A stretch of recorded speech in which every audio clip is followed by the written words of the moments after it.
At the beginning of the film, we are shown an incident that occurs in Finland, where a young girl named Alia is running from several men in the forest. It turns out that the men who are chasing Alia are actually members of her own family.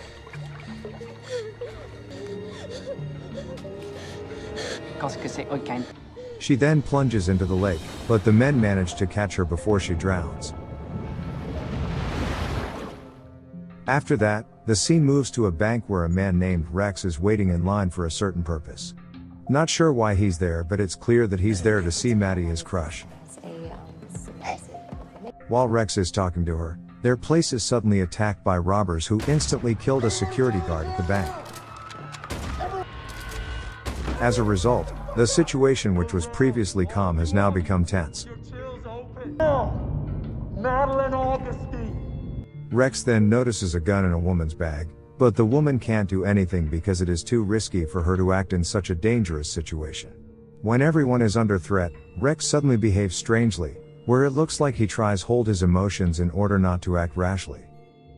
But something unexpected happens, where the woman's bag containing the gun is suddenly thrown, and lands right on Rex's lap. After that, the scene moves to a courtroom. Not sure what has happened, but Rex is suddenly sued by the judge for slaughtering all of the robbers at the bank earlier. Despite the fact that he saved many lives during that incident and is considered as a hero, but he's still sentenced to 8 years in prison. 8 years later, we are shown Rex, who has been released from prison, staring at a magazine that has a picture of his own face. For the time being, it appears in the magazine that he is still considered as a hero due to his heroic acts 8 years ago. After Rex gets out of prison, he is not being shunned by society, but instead he is always noticed by the public and chased by reporters. This of course makes Rex feels uncomfortable, and it is at this point that his own conscience or a different side of himself appears in the physical realm. As we can see, his alter ego has a more emotional nature than himself. Fuck off! Fuck out of here! As soon as Rex realizes he can no longer bear their presence, he gets to his feet and throws his desk at the entire group. But in reality, it is all just his imagination acting as a release for his emotions due to his current stress. Although Rex is widely regarded as a hero, but still there are some people who don't like his heroic efforts and regard him as a psycho twat. Rex then goes to see his friend and says that he is fed up with his life now, which is no longer normal because so many people are drawn to him.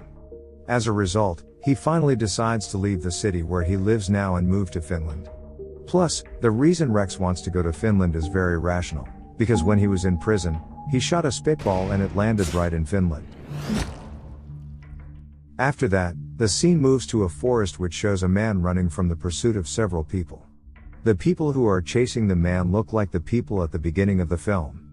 This means that this entire incident takes place in Finland, which will also be Rex's next destination. The man is then forcefully pulled by a strong creature that sounds terrifying. We back to Rex. He is now already at the airport, and as usual there's a guy who starts to record him. Moreover, Rex also notices that there's a husband and wife who are keeping an eye on him. When things start to get noisy again and people start filming him, he becomes more and more annoyed, and he eventually decides to go to the restroom. However, it appears that the couple's husband is already in the toilet, and is staring at Rex while he is peeing in the restroom. And when Rex returns to his seat, the strange couple's wife gives him a creepy smile. After Rex arrived in Finland, he is waiting for a taxi, and from a distance there is a taxi driver is watching him. The taxi driver immediately cuts through another taxi line and stops right in front of him. When Rex is in his taxi, the driver then releases the anesthetic gas, which causes him to become unconscious and eventually pass out. Hey, excuse me? Hey! Hey! Hey, what the fuck? The scene then moves to a house, where a family is seen preparing dinner and they don't look suspicious at all. The only thing that will surprise us is when we see Rex, who has already been kidnapped and tied in the basement of their house. At this moment, Rex's hands are tied and one of his legs has been amputated. Rex, who has just realized this, tries to scream, but is stopped by someone. It turns out that the person is Rex's conscience, who tells him to keep his mouth shut. After that, he represents Rex to release his emotions by screaming for what has happened to him. In fact, his conscience appears to be smarter and more sadistic than he is, and it plays a significant role in both Rex's life and death. He can also analyze the situation of any incident that occurs to Rex, and the one that is currently taking place. After completing the observation, his conscience concludes that the perpetrators of his current incident are the strange husband and wife couple from the airport. When Rex is crying with his condition, his conscience can't stand it and starts thinking of ways to get out of there. However, because of the strength of the tie that binds his hands, his conscience has other plans for ensuring his survival. According to his conscience, if the perpetrator suddenly appears, he must pretend to be unconscious. Furthermore, after noticing lots of bicycles around him, the alter ego assumes that the perpetrators who kidnapped him are a family.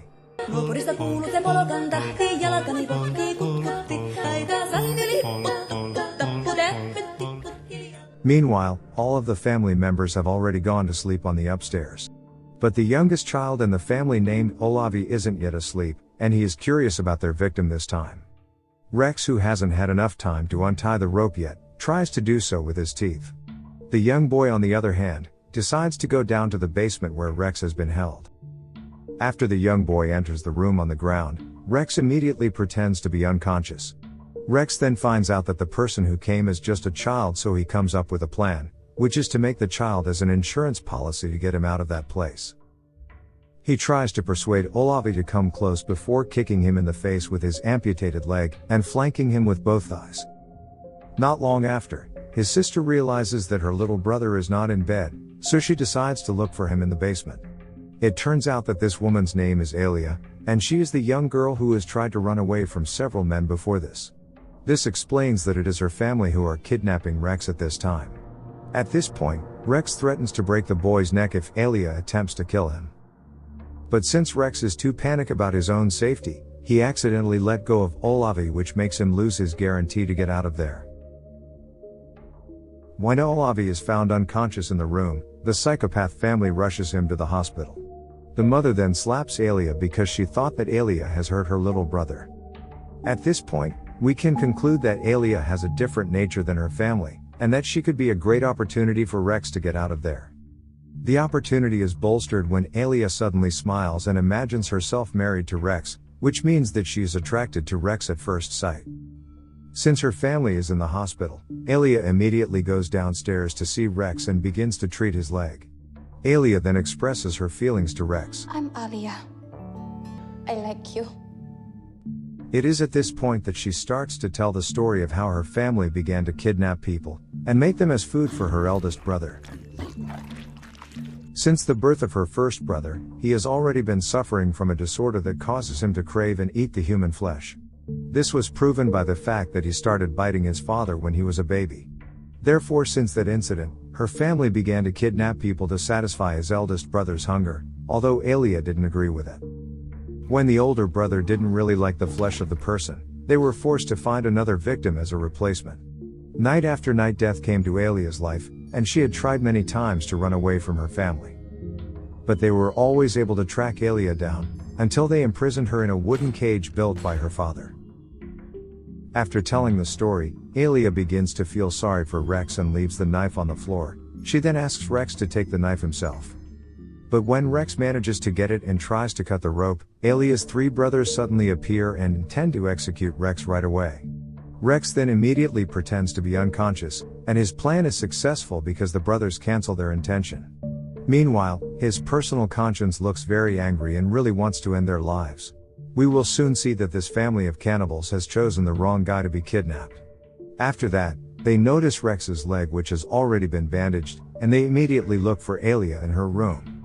But Alia turns out to be hiding in the basement, and she tries to get out of there. Unfortunately, her brothers come back there and take her upstairs. After that, Rex is injected with some liquid which causes him to suddenly laugh. We are then transported back to 8 years ago, when Rex fought the robbers at the bank. We finally get to see how brutal Rex was when he slaughtered all of the robbers there. It is seen that his conscience was controlling him at that time, and with such a brutality, he managed to become a hero to all of the people there. Time to die, hellboy. Finally, When Rex tried to save his lover, the robber is frightened by the fact that Rex didn't care who's gonna die there. After Maddie was released, Rex, influenced by his own ego, then shot the robber, and the robber's weapon accidentally fired into a cupboard. Unfortunate thing happened when a bank employee who was hiding inside the cupboard died due to the fired gun. So this is the reason why Rex was sentenced to 8 years in prison, for allegedly sacrificing other people's lives to satisfy his desires. Plus, since Rex's sentence is too long, Maddie, who had been saved by him, decided to end their relationship because she didn't want to waste her time waiting for him to be released. We then return to Rex. When he regains consciousness, he notices that his leg is being cut off by the psychopath at that moment. He then kicks the psychopath, which causes the psycho rushes off to get an anesthetic. At the same time, Rex tries to cut the rope that binds his hands with the knife from Alia. When the man returns to him, Rex quickly stabs the knife into his ear canal. Without wasting any time, he is now looking for some tools and weapons needed to escape from there. Fortunately, he finds some tools that will be very useful to him in the next scene. Rex tries his best to get to the top floor, relying on the golf club he has attached to his leg. After he manages to get out of the basement, his conscience tells him to bring Alia out of the house as well. Rex then walks out of the house and he thinks about the words of his conscience again. It appears that they have made a decision about what they will do next after this. When both parents came home from the hospital, they are shocked by the blood stains in front of their house. At this moment, it turns out that their sons have just awoken from their sleep. Their parents then gather them and scold them for letting Rex escape. Fearing that Rex would come back with the police, they plan to move out of the house. But it looks like their plan will fail. It turns out that Rex has been waiting for them under the table, and he kills them one by one using a nail gun. As Rex tries to shoot the mother, the nail bullets run out, and he kicks the mother in the head with a golf club attached to the amputated leg. When her son sees the incident, he tries to attack Rex, but Rex quickly throws a knife into his body, causing him to die. Alia then kills her own mother, who has just woken up from unconsciousness. After all of this horrific incident, it turns out that they are still not free because they still have to face Alia's eldest cannibal brother.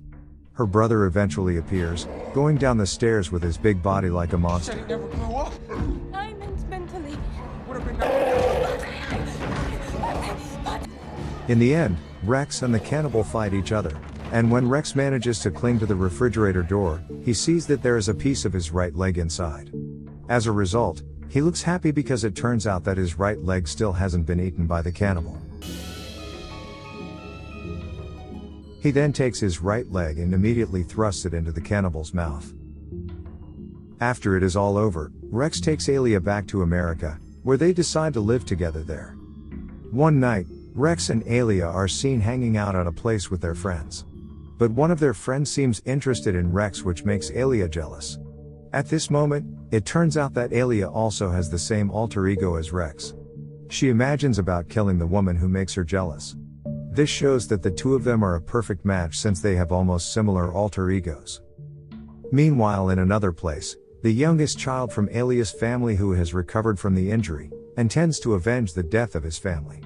And with that, the film ends.